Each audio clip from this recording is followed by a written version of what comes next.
Gardo again.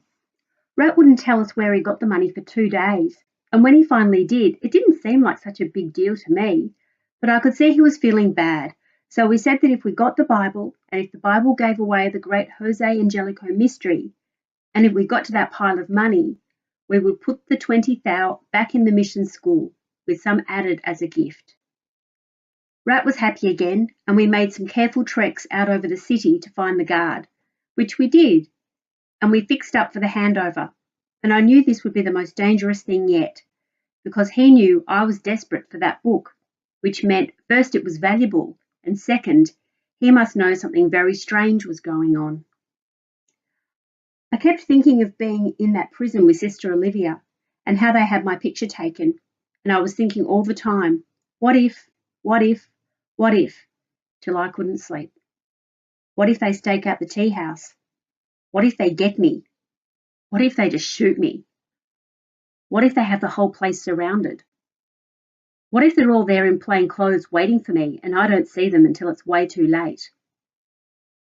They would break every bone in all our bodies, slow and mean and loving it. Raphael had told me all about the window in the police room, and I knew if we were taken, none of us would come out of there. I knew I would die before I let them take me or the others.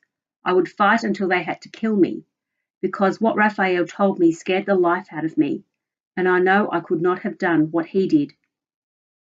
It was Tuesday afternoon we were to meet, just after Marco's shift. Same place, the tea house in Chinatown. I washed the good clothes Sister Olivia bought me, because you don't get so many street boys around that area, and I wanted to blend in more. Raphael and Rat shadowed me all the way, but separated up and keeping a distance. We didn't want to be a threesome in case policemen were waiting. I used a 50 to buy a baseball cap, and with the trainers on, I didn't look like a street boy at all, and I just walked quickly through everyone and everything. But I had my hook, though. We all did. We'd cut them down, nice and short, and mine was in my jeans at the back, where I could get to it easy, and it was sharp all the way down the edge, because I've had to fight before, and cursed when I had nothing. The little tea house was dark, with shutters down, and I went straight in, not looking up, through to the table we'd used last time, right up by the kitchen with a red lamp over it, just bright enough to count out money. Marco was there before me, all alone, quite a big man, with a big, thick neck, and I slid in the opposite, thinking, do it fast, do it fast. I was still walking in my mind, and I wanted to be walking out of there, and even though it looked like no one was around, it all looked safe, and even the kitchen was quiet. Marco, of course, he wanted to see the money first, so I counted every note, and I could see greed in those little eyes, and so I thought maybe I was safe really, and 20,000 was enough for him. I counted it out, sitting on the edge of my seat, getting ready, and he pulled the Bible out of his bag and laid it down on the table as the Chinese who owned the place put cups down in front of us. I told him he needed to prove it was Gabriella Londra's book, because I was thinking how easy it would be to give me any old Bible, then come back asking for money all over again. But he opened the cover as soon as I asked, and I could see where the man had signed it, and notes, best of all. I could see lines of letters and numbers like the code he talked about. Also, the whole thing was so well worn that I guessed it had to be the real one. So I left the money where it was, took up the book, and I moved fast. Maybe Marco hadn't expected me to just cut and run like that, but I'd been thinking how to play it, and I remembered the kitchen being near, and that was where I'd go. I jumped up and ran straight for it. Even so, I wasn't fast enough, and he got me. He kind of threw himself over the table and grabbed me hard, shouting, and the cups all crashed to the floor, and the money went everywhere, all over the floor. He half let go, panicking about the money, I think, and so I got an arm free. I twisted like a fish, and there was somebody running towards us through the shop. I heard a whistle blow then, and people were shouting.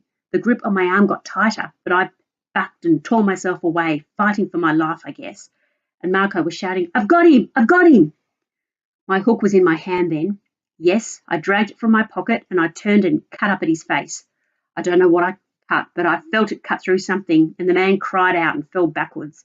He let go, of course, and I think I must have gotten an eye. And I'll be honest, I hope so. I hope he's a one-eyed prison guard now, and telling his tale about how he tried to sell a little boy after a deal was made, and that boy turned round and cut his eye out. I hope his whole cheating face is cut right through. My gift to a filthy traitor. I didn't have time to look, though, because I was crashing out of that kitchen, straight into a policeman who was just running in. I went under him and he tripped, and I slashed with my hook again but missed. And then I crashed out into a yard and over a fence, and I was running. Gardo! Gardo! Gardo! It was Rat right on my heels. I heard 2 gunshots but felt no bullets, but someone started to scream. I passed her at the Bible and we separated. Me crossing under a bridge through traffic, people watching but no one reaching for me. Even when I jumped up on a taxi which was moving right at me, over the roof and rolled in the street. A moment later I was up and ducking into a fish market and ditching my shirt, that lovely shirt. And I ran through where it was darkest and where there were boys cleaning fish over the drains, and no one was after me. But I still kept running right through and down to the canal. I swam fast to where the shacks came down to the water, and I hauled up and used my hook again to slash up my jeans and hack them short. My trainers too. I kicked them off and gave them to some kid who was watching me, and I walked along the bank and in among the huts, praying to God that both my friends were safe and shaking all over.